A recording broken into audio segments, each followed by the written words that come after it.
My name is Devins, and I am the grandson of Ouma Nora's sister, Esther September, also known as Ouma Muki. Before I do what I was called to do, the vote of thanks, I just want to take this opportunity to just share with you guys how we remember Ouma Nora, or my version of how we saw Ouma Nora. I think Auntie Phyllis mentioned that Ouma Nora always used to ask for forgiveness. And one of the first things that I know of Ouma Nora is she was the peacemaker in the family. She was the person that she always kept the peace.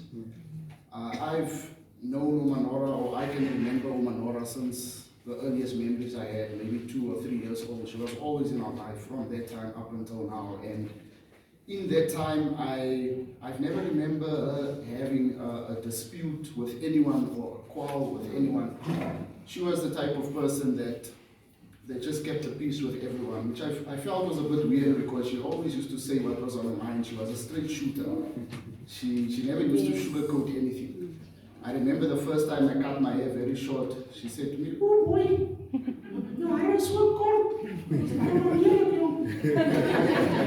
So she would say exactly what was on her mind, and when she used to come visit us, you're looking for the sugar, and the sugar was at the same place for 10 years, and then the sugar is not there, and you say, "Ma Ouma, ek suki seker," and then she says, "Ma boy, the seker behoort nie. Dit behoort nie."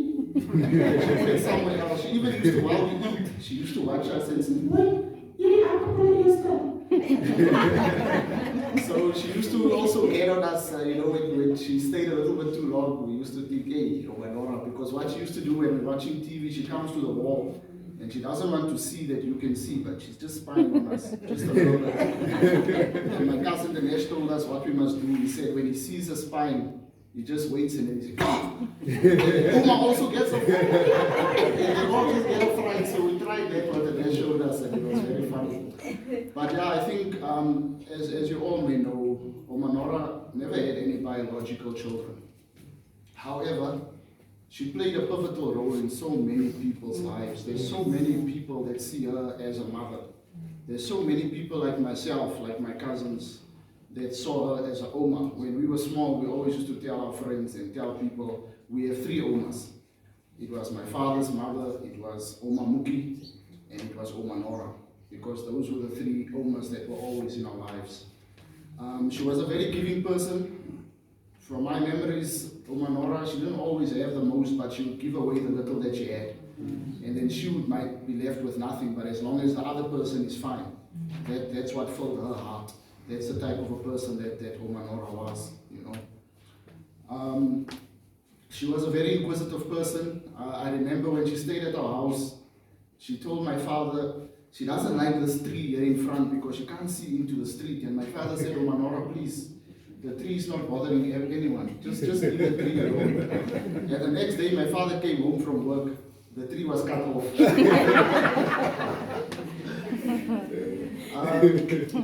So for the vote of thanks, I think I first want to start with this home and the family that Ouma Nora had here. From the bottom of our hearts, in the representation of the whole family that represents Ouma Nora, I really want to go out of my way to say thanks to the Easter's Welfare Organization for the Aged. Ouma Nora was the one who decided that she wants to come to this home. And 5 years ago, it would have been 6 years, in May, my mother Deirdre and my late uncle Dimitri, they put Ouma Nora in here at this home.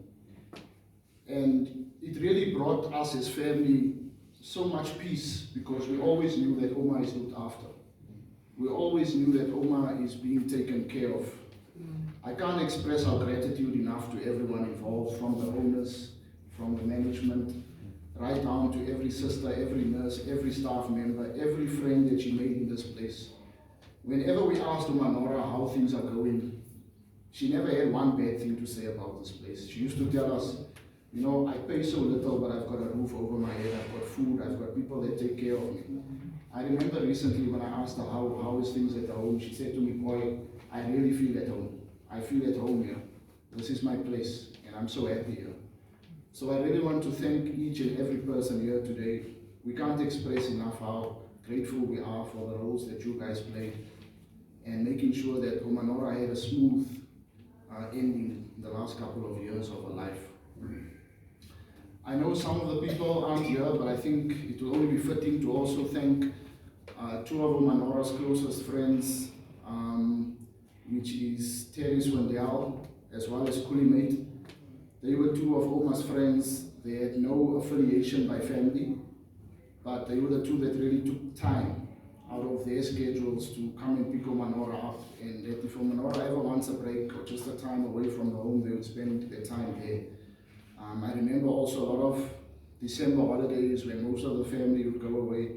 Ouma Nora would also spend their time with Kulimate, who's now back in the Northern Cape. I want to thank them as well. I also want to just say thank you to Selassie and Renaud, the family that we have there in Boksburg. They were very dear to Ouma Nora, very close to Ouma Nora. I think Ouma Nora actually saw Selassie as her own child. That's the type of relationship that they had. And then also to my mother and Uncle Devro. I think when I speak to my mom, she says to me, Uncle Devro played a much bigger role in Ouma Nora's life. When I speak to Uncle Devro, he says to me, your mother played a much bigger role. But I just want to thank both of them today, as well as my father, Uncle Godfrey, and Auntie Alga, for all the sacrifices they have also made for Ouma Nora. I think they were the two that was literally with Ouma Nora right until the very end. So thank you guys as well. And I think in closing, I just want to thank the Lord also today for making all of this possible for us. And then also I think I forgot to mention, as much as I want to thank Uncle Devro and my mom, Ouma Nora's favorite was always Uncle Dimitri. He was actually the person that was very, very close to Ouma's heart. And I think he also spent a lot of time in between staying there with him as well. That's when Dinesh made those moves to scare her when she was spying on him. So I also, in his absence, I also want to thank Uncle Dimitri and his wife, Auntie Lynn, that's with us here. Thank you so much, everyone. I hope that, we only just remember all the good memories of Ouma Nora and we celebrate the life and the person that she was. Thank you so much. Thank you.